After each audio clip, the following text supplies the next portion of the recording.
बोलो श्री कृष्ण भगवान की जय।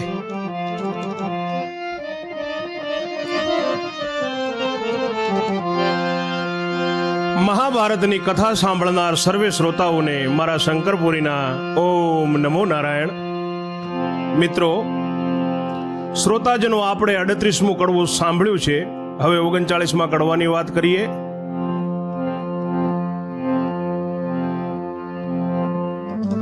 આપણે ત્યાં સુધી સાંભળ્યું છે કે દ્રોણ ગુરુના ત્યાં કૌરવો ભણવા ગયા છે, સાથે અર્જુનને લઈ ગયા છે। અર્જુનનું ગરીબડું નામ ધર્યું છે અને અર્જુનને બહાર બેસાડ્યો છે અને બધા કૌરવો રથ ઘોડાઓથી ઉતરી અને ગુરુના દરબારમાં જાય છે, ગુરુના મહેલમાં જાય છે, ગુરુના ઝૂંપડામાં જાય છે, આશ્રમમાં અર્જુનને બહાર મોજડીઓ પકડવા બેસાડે છે। જોઈએ 39મું કડવું।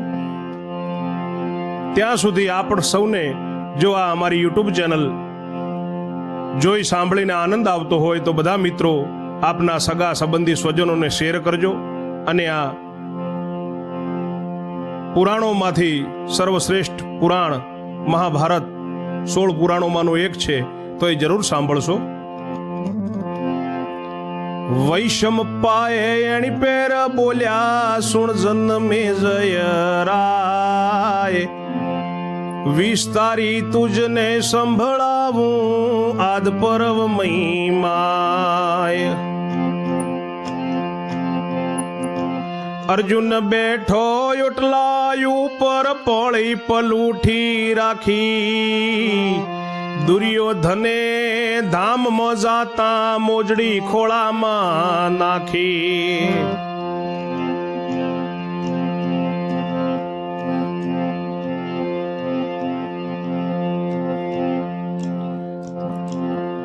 તે મોજડી ગ્રહીને બેસી રહ્યો,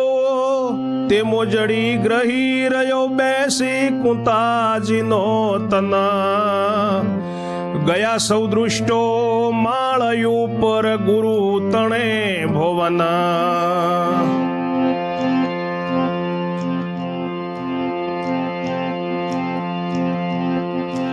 ગુરુજી તવે આનંદ પામ્યા બેસાડ્યા વિવેક, પહેલે દાડે મંત્ર આપ્યો લખીને એક એક।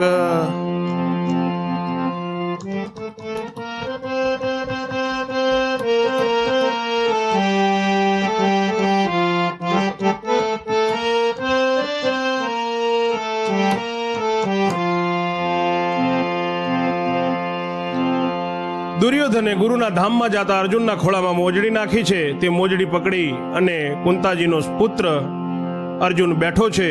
સૌ દુષ્ટો ગુરુના ભવનમાં ગયા છે। ત્યારે ગુરુજી ખૂબ આનંદ પામ્યા। દ્રોણ ગુરુ અને બધાને વિવેક કરી બેસાડ્યા છે અને પહેલે દિવસે મંત્ર આપ્યો છે એક એક લખીને બધાને। લો આ મંત્રને મુખપાઠ કરો, તે પછી ઊભા થાઓ, પાટીમાં જોયા વિના જીહવાગ્રે બોલી જાઓ। ગુરુજી કહે છે કે લ્યો આ મંત્ર અને બધા મુખથી પઠન કરો, એનું મોઢે કરો આ મંત્રને અને પછી જ ઊભા થજો અને પછી સ્લેટમાં જોયા વિના તમે યાદ કેટલું કર્યું છે ડાયરેક્ટ બોલી જાઓ, એ મંત્રને યાદ રાખ્યો હોય તો। કૌરવ કહે વારું મહારાજા મંત્ર ગોખે ચિત્ત ધરી, પછી સર્વે બોલિયા મંત્ર લીધો મુખ કરી।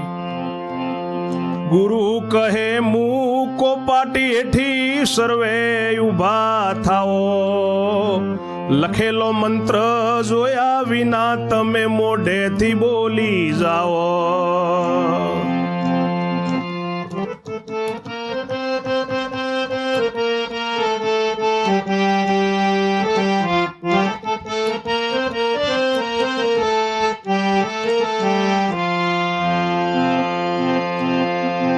તવે ઉભા થઈને બોલવા રે લાગ્યા વિદ્યાતણા સાહુકાર, જેમાં લખેલું તેમાં મૂકેલું ન નીકળ્યો ઉચ્ચાર। એટલે ગુરુ ક્રોધે ભરાયા, સાંભળી લો સંતાન, ગાજીને ગુરુ મંત્ર બોલ્યા, અર્જુને સાંભળ્યો કાન.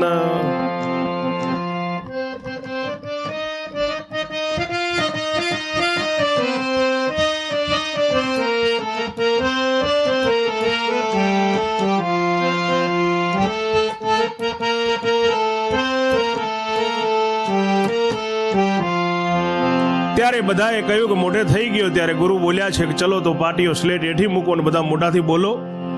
ત્યારે કોઈને પણ મંત્ર ઉચ્ચારણ ના આવડ્યો, બોલી ના શક્યા મોઢે. ત્યારે ગુરુ ફરીથી એકદમ ગરજીને મંત્ર આપ્યો છે કે લો હું બોલું લખો. એટલે બહાર બેઠેલા અર્જુને કાનો કાન એ મંત્ર સાંભળ્યો છે. કૌરવોએ ફરીથી કહ્યું ઠીક છે મહારાજ, અમે મોઢે કરી લઈએ. કૌરવ કહે વારું રે મહારાજા, મંત્ર ગોખે ચિત્ત ધરી. પછી સર્વે બોલિયા, મંત્ર લીધો મુખ કરી.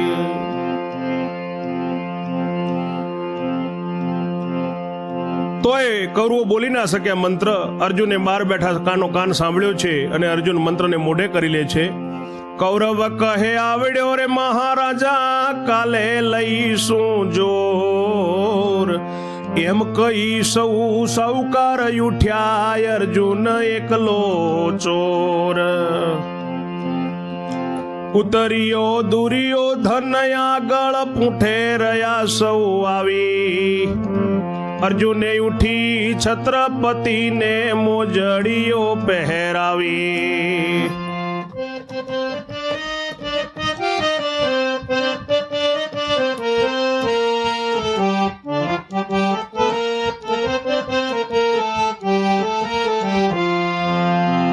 બધા કે હવે ગુરુજી કાલે વાત, એમ કરીને ગુરુના ઘરેથી ત્યાંથી નીકળ્યા છે બધા. અને એમાં છત્રપતિ દુર્યોધન સૌથી પહેલા નીકળ્યો છે. અર્જુને એને આવતો જોઈ ઊભો થઈ અને અર્જુને એને મોજડીઓ પહેરાવી છે. અર્જુને પછી અધર્મી અશ્વે બિરાજ્યા, ચાલો ને તત્પર થઈએ.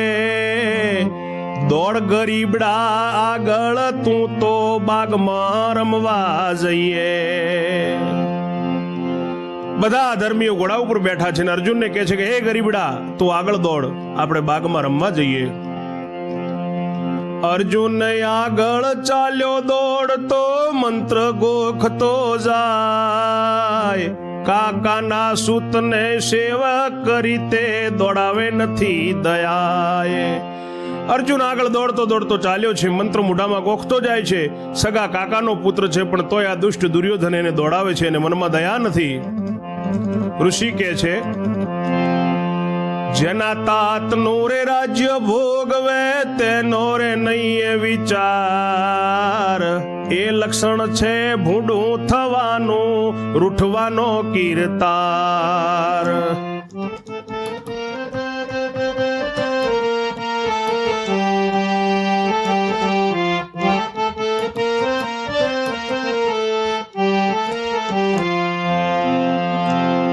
ઋષિ કહે છે કે જેના તાતનું આર્ય રાજ ભોગવે છે. રાજ તો પાંડુ રાજાએ જીત્યું હતું, પાંડુ રાજા જીતીને લાયા હતા. એનો એને વિચાર નથી, પણ આ લક્ષણો ભૂંડું થવાના છે. જરૂર આનો કીર્તાર રૂટશે.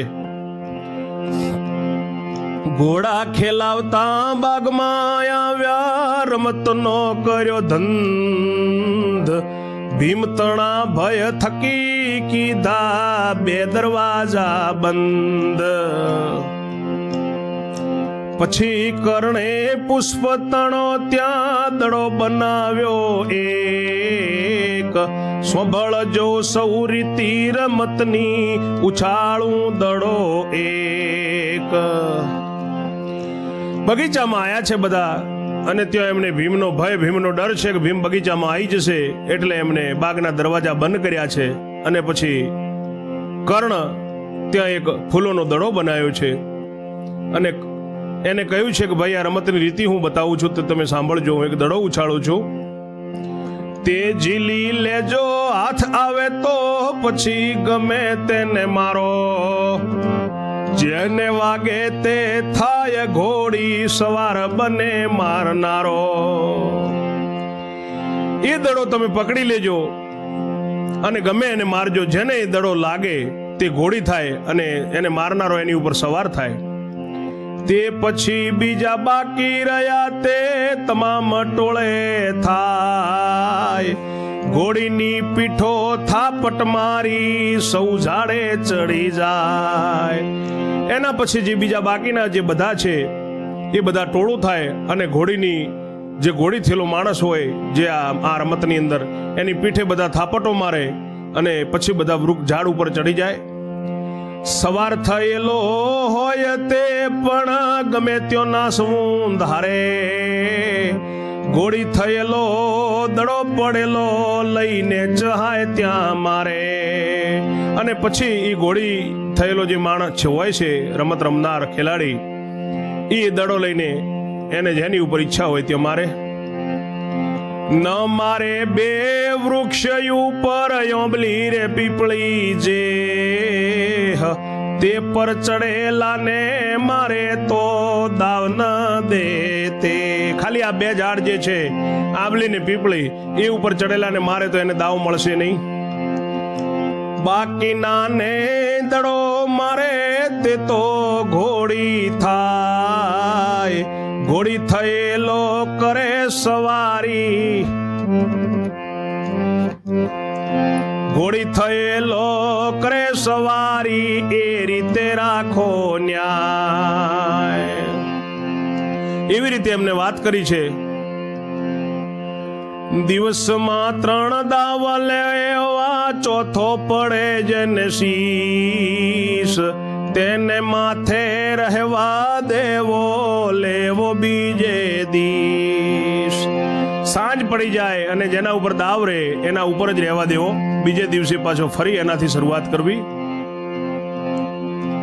એવી રીતે એને ઠરાવ કર્યો ને સાંભળ્યો ઉચિત ચોખે, અર્જુનજી હાય હા કરે મંત્ર ગુરુનો ગોખે.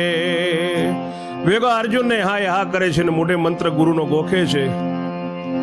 પછી કર્ણે દડો ઉછાળ્યો ઝીલ્યો દુર્યોધના, સૌ નાઠા પણ મંત્ર ગોખ્યામાં રહી ગયો કુંતી તના. તેને દુષ્ટે દડો રે માર્યો આવલ્યા કર જોડી, ગરીબડા તારે દાવ આવ્યો થાને તું મારી ઘોડી. ત્યારે આવી રીતે શરત કરીને બધા રમત રમવાનો ઠરાવ કર્યો અને બધા એકબીજાને સંભળાવ્યો છે. અર્જુન મંત્ર ગોખતા ગોખતા હાય હા કર્યું છે. પછી કર્ણે દડો ઉછાળ્યો અને દુર્યોધને દડો પકડ્યો છે. બધા નાઠા છે પણ મંત્ર ગોખામાં મોઢે કરવામાં કુંતીનંદન અર્જુન ન દોડી શક્યો અને તેને દુષ્ટોએ દડો મારી દીધો. ત્યારે દુર્યોધને કહ્યું કે હે ગરીબડા, હાથ જોડીને અર્જુન ત્યાં ગયો છે. હા પ્રભુ બોલો. તો કે તું હવે મારી ઘોડી થા. તવ કિલ્લાને હાથ દઈને ઘોડી થયો સતી તના, એટલે ઉપર કરી સવારી દુષ્ટ દુર્યોધના. ત્યારે અર્જુન હાથ જોડી અને કિલ્લાને હાથ બે રાખી અને ઘોડી થયો છે અને એના ઉપર અર્જુનના ઉપર દુર્યોધન બેઠો છે, સવારી કરી છે.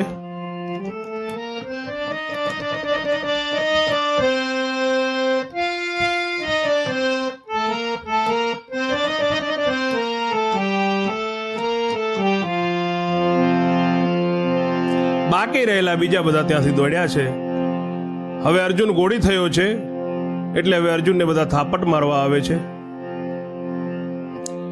એટલે બીજા બાકી રહેલા દ્વૈસ્વ બુદ્ધિ મન ધારે, અર્જુનજીની પીઠ ઉપર જોરમાં થાપટ મારે. બધા જોર જોરથી અર્જુનની પીઠ ઉપર બાકીના કૌરવો થાપટ મારવા માંડ્યા છે. 105 થાપટો વાગી રુધિર તસરો છૂટી, મારીને સૌ વૃક્ષે ચડિયા ગયો દુર્યોધન ઉઠી. ટોટલ 106 જણ છે, એમાં અર્જુન છઠ્ઠા છે ને બીજા 105 છે. હવે 105 થાપો લાગી છે. અર્જુનને વાસામાંથી રુધિરની લોહીની શેરો ઉડી છે. મારીને બધા ઝાડ ઉપર ચડી ગયા. દુર્યોધન પણ ઉઠ્યો છે.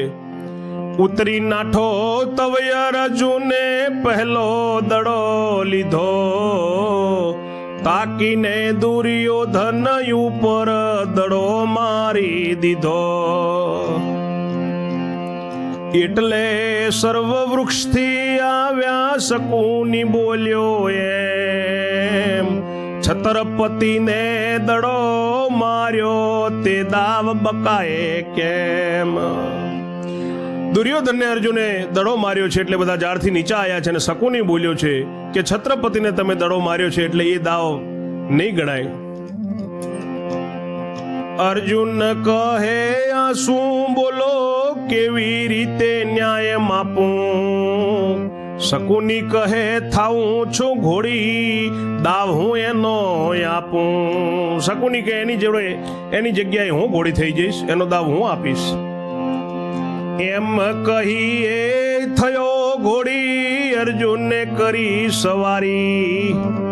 એટલે 105 નાઠા લગાર થાપટ મારી.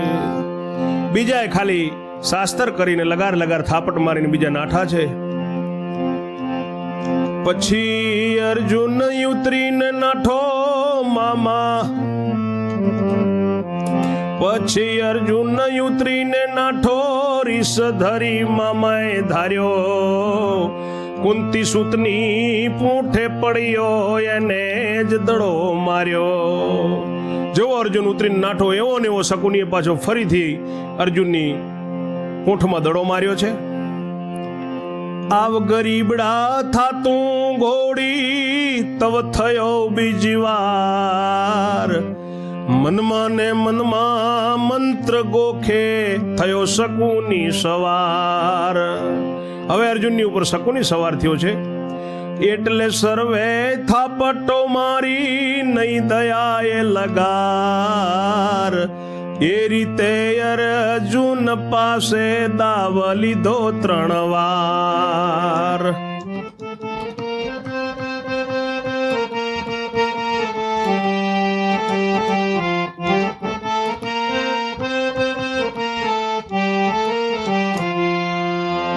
એવી રીતે અર્જુનની જોડે 3 થી 4 વખત એમને દાવ લીધા છે. ચોથી વારનો દાવ આયો અર્જુનજીને માથે. એટલે રમત બંધ કરીને ઘેર ગયા સૌ સાથે. હવે અર્જુનની ઉપર ચોથી વારનો દાવ આવ્યો છે એટલે રમત બંધ કરી અને બધા ઘરે ગયા છે.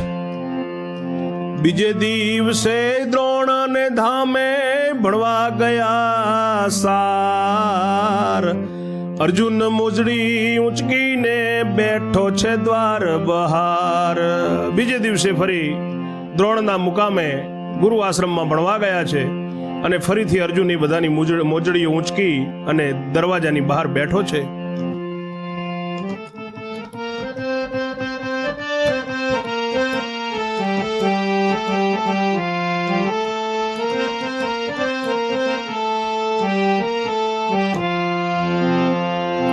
બે મંત્ર દીધા બીજે દાડે તે ગોખ્યા ઘણી વાર. ઊભા થઈને બોલવા ગયા બાપ તણો બુધવાર. ગુરુએ ગર્જના રે કીધી અર્જુન સોંભળે કાન. તરત હૃદયમાં ચોટી ગયા પ્રસન્ન શ્રી ભગવાન. ગુરુજીએ બીજે દિવસે 2 મંત્ર આપ્યા છે, બધાએ ગોખ્યા છે, ઊભા થઈને બોલવા ગયા પણ એમના બાપનો બુધવારો એમ બોલી શક્યા નથી. એટલે ગુરુએ ફરી ગર્જના કરી. અર્જુને ફરી એ બંને મંત્ર બહાર બેઠા બેઠા સાંભળ્યા છે અને હૃદયમાં ચોંટી ગયા છે. કારણ કે એમના ઉપર ભગવાન શ્રી કૃષ્ણ દ્વારકાધીશ પ્રસન્ન છે, ભેગો છે, ભક્તોની વહારે છે. બોલીએ ભક્ત વત્સલ ભગવાન કી જય હો. કૌરવ કે આપણે કાલ શીખીશું. કૌરવ કહે કાલે શીખીશું એમ કઈ ઉતર્યા. અર્જુન પાસે દાવ લેવા બાગ વિશે પરવર્યા.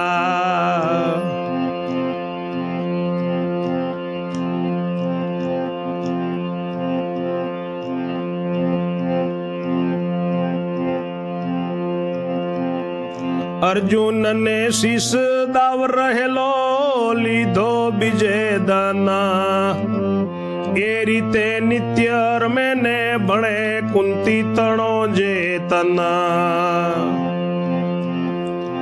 મંત્ર શીખે તે ઘેર આવીને લખી લે છે નિત્ય રમતા રોજનો માર ખાતા રોગ થયો વિપરીત. એવી રીતે કૌરવો ભલે મહારાજ એમ કરીને ફરીથી અર્જુનનો દાવ લેવા માટે બાગમાં ગયા છે. દાવ લેવા માટે બાગમાં ગયા છે અને અર્જુનની ઉપર દાવ હતો એટલે બધા પાછા અર્જુનની ઉપર ચડ્યા છે અને અર્જુનને શીશ ઉપર રહેલો દાવ પૂરો કર્યો છે અને ફરી અર્જુન ઉપર દાવ આપ્યો છે. આવતીકાલે ફરી રમીશું એમ કરીને ફરીથી બધા ઘરે ગયા છે. અર્જુન ઘરે જઈને જે મંત્ર શીખે છે તે લખી લે છે અને રમતા રમતા રોજનો માર ખાય છે અર્જુન, એટલે એને એક રોગ થયો છે ખરાબ. પીઠની ઉપર નાળા પડ્યા રુધિર ને પરુજાય પાટો બોધી પહેરે અંગર ખૂન ન જાણે બંધુ કે માય. અર્જુનને પીઠની પાછળ રુધિર લોહી અને રસી જવા માંડી છે. અર્જુન પાટો બાંધી અને પછી બુસટ પહેરે છે ભણવા જવા માટે, અંગરખું પહેરે છે કારણ કે ભાઈને માં જાણી ન જાય એના માટે. એવી રીતે દુઃખ વેઠીને વિદ્યા ભણ્યો ખટમાસ જેવો જોઈએ તેવો એને થઈ ગયો અભ્યાસ.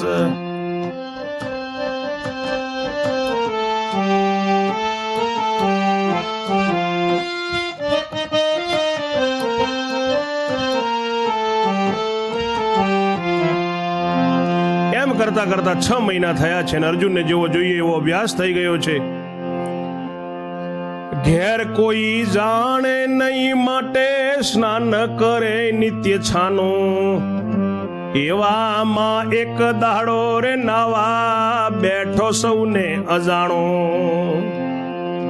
એમ કરતા કરતા એક દિવસ ડેલી અર્જુન છાનું સ્નાન કરે છે અને એક દિવસ છાનું સ્નાન કરવા માટે અજાણ થઈને અર્જુન બેઠો છે. એના મનમાં કે અહીંયા કોઈ નથી. એવે વૃકોંદર યો ચિંતાનો જઈ ચડ્યો ચોકમાય અર્જુનની પીઠયું પર નાળા રે દીઠા ત્યાં.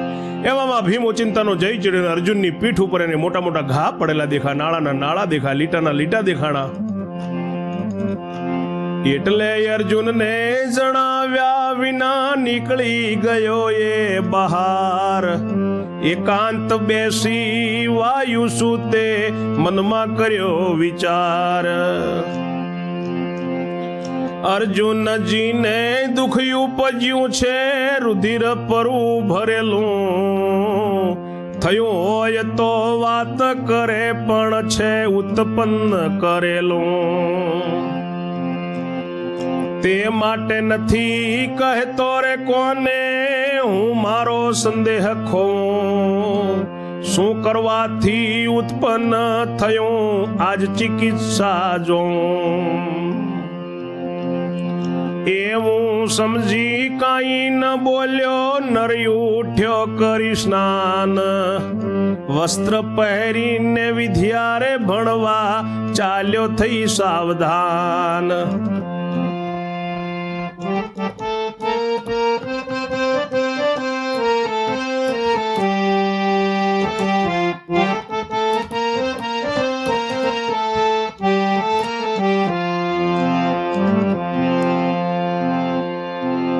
ભીમસેને જોયું છે કે અર્જુનની પૂઠ ઉપર આ ઘા સાના છે. એકાંતમાં બેસીને ભીમે મનમાં વિચાર કર્યો કે અર્જુનને જો દુઃખ પડ્યું હોય, હાથે ઊભું થયું હોય દુઃખ, તો એ ઘરે વાત કરે, પણ આ તો દુઃખ ઉત્પન્ન કરેલું દેખાય છે. એને જાતે વરેલો લાગે છે, એટલા માટે કોઈને કહેતો નથી અને મારે પણ કંઈ કહેવું નથી. શું કરવાથી દુઃખ ઉત્પન્ન થયું છે એનું હું આજે બધું પારખું લઉં. અર્જુનની સાથે શું ઘટના ઘટે છે એવું હું પારખું લઉં, એવું સમજીને ભીમ મનોમન વિચાર કરીને બેઠો છે.